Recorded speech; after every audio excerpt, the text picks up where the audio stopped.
I have Mason Crivelli's Liz Solaberg by Natalie Feisthauer. So this perfumer has a lot of fragrances, close to 200 listed on Fragrantica. She's done a lot, or she's done a few, I should say, for Comme des Garçons and Etat Libre d'Orange. I mean, she's done a decent amount.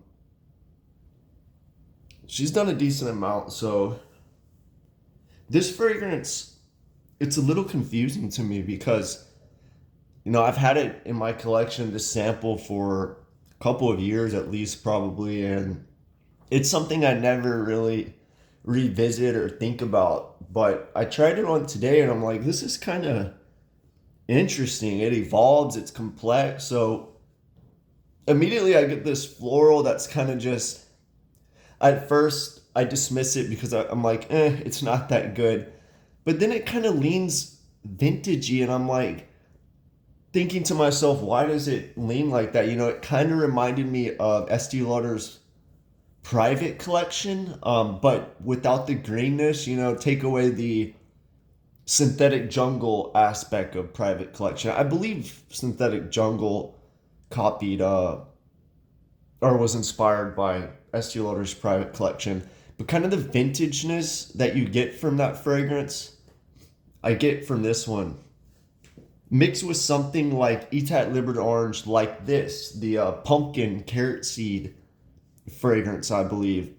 And I was surprised because she didn't make that fragrance like this. At least I didn't see it listed under her fragrances that she did on Fragrantica, but I definitely get some of that Etat Libre Orange vibe. And I guess maybe because in the notes there's carrot seeds, um, and that's in like this. I will say I prefer Etat Libre Orange like this over this one. I don't know. It's This one's more complex. I was saying like this. There's something that always kind of turns me away from it. Maybe it's a little sweet. I'll have to do a comparison one day. But there's definitely similarities to that fragrance. So the notes, there's a lot of notes. So top notes: quince, carrot seeds, wine leaves, bergamot. Mid notes: dried fruits, lily, iris, calamus. Base notes: smoke and Broxton cedar, oak, tobacco, mate, gaiac wood, labdanum, oak moss, patchouli. So the thing is, you get those notes if you think about it. So it's complex. I get the carrot seeds for sure. Maybe a little bit of wine leaves. And I don't get quince or bergamot really. I think those just kind of are top notes to kind of freshen it up, but they're not heavily dosed, so it doesn't come off as like a citrus fragrance in the opening. The mid notes: dried fruits. Yeah, I get dried fruit. Iris. It's hard to say. That probably blends in with the carrot seed a little bit. Um, Lily. Yeah, a little bit. It's not overly done. Calamus. I don't even know what that is, so I can't say. Um, Smoke.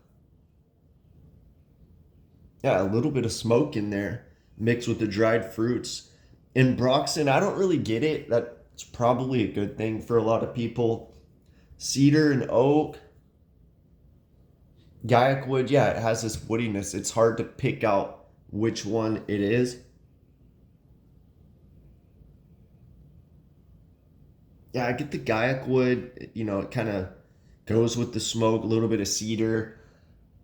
Oak, I'm not too familiar with. Tobacco, yes, there's tobacco in here, but once again, it's not dominant. You wouldn't smell this and think of a tobacco fragrance. But the tobacco and the dried fruits go well together. Like, if you think about it, there's a little bit of Tom Ford tobacco vanille, but without the vanille in there. Um, Labdanum, yes, there's labdanum. A decent amount. That might be That might be what's making this lean a little old school to me. Oak moss, I don't really get it too much. Patchouli, yes. I think the patchouli labdanum going with kind of this carrot seed and smoke fruits. It kind of goes a little old school, but it doesn't have that dusty aspect of like old school fragrances from back in the day. Like it smells old school, but it's kind of not. I think it's the labdanum. Um, so yeah, it's kind of if you don't look at these notes, you can kind of. I feel like I dismissed it as not being that good, but it keeps me coming back. I want to smell it, and I'm kind of picking out things in this fragrance. I just expected it to be kind of like an unpleasant floral at first, but it's not. So I'm kind of surprised here. Let me try to explain this with all these what I'm getting and everything. So yeah, this like slightly woody labdanum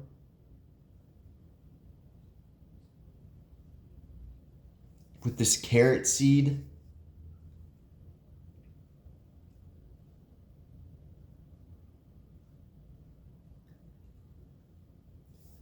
With this tobacco tea patchouli thing going on all together. From a distance, I get more tea, close up tobacco.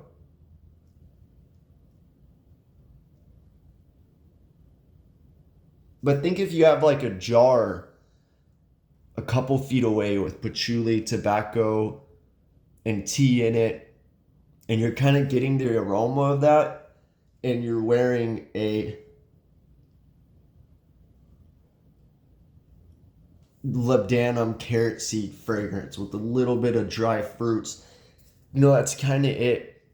It reminds me of it does remind me of some of Estee Lauder's fragrances. If you ever been to the cosmetic company store, a lot of the fragrances they sell there discounted. I kind of get some of that a little bit, but I feel like this is more modern, done really well. So the perfumer Natalie Feisthauer, she did good with this fragrance, and respect to the brand for releasing it, because I don't see this being a big seller.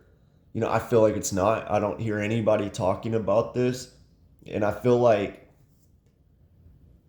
it's just, I dismissed it at first. I feel like a lot of people would. They would smell it assuming it's a floral, and then they kind of just get this off-puttingness, and then they just dismiss it. I mean, that's what I did. I feel like a lot of people would, because it's a little confusing, but if you really start to break it down and look at the notes, it's a good fragrance.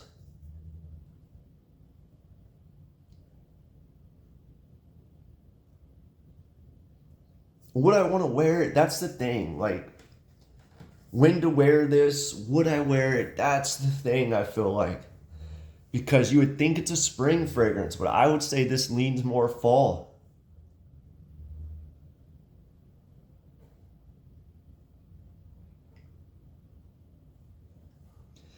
Yeah, I feel like more like maybe September, October, November, depending on your climate. 60 to 70 degree weather.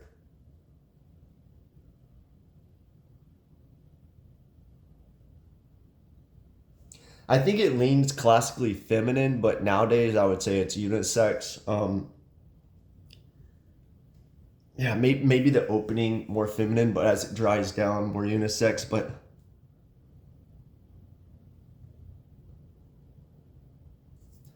it's interesting. I feel like I would say overall, this is a labdanum fragrance with guaiac wood, tea, tobacco, a little bit of patchouli.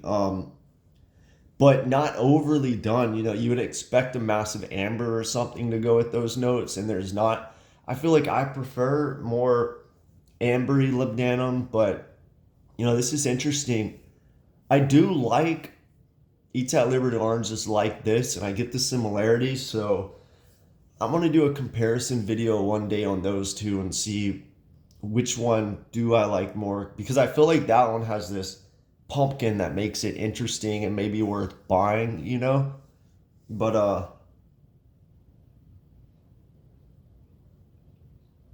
yeah, it's blended nice, you know. I can't say anything bad about it. You know, I was thinking maybe the carrot seeds I wish was turned up in this fragrance, but no, I mean it's blended enough. If you did any more, it would be too dominant.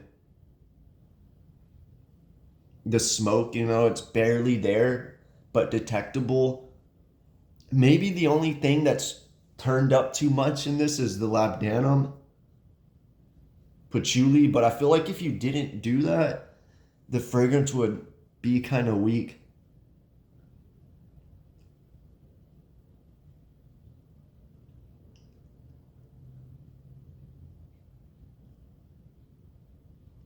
You know, it's kind of cozy.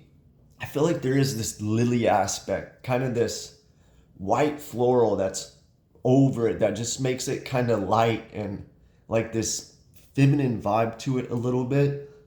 So that kind of takes it away from being cozy and kind of like springy. You know, it's kind of, is it a spring or is it a fall fragrance, you know? And now I'm wondering what makes it a spring fragrance, and I feel like the lily in it probably.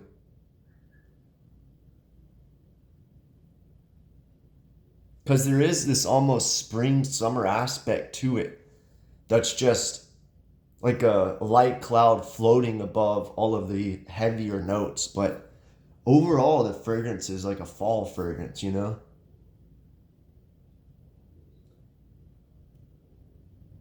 Yeah, you know, this is a fragrance that's interesting that you're gonna want to keep smelling and try to figure out. Let me know what you think if you smelled this one.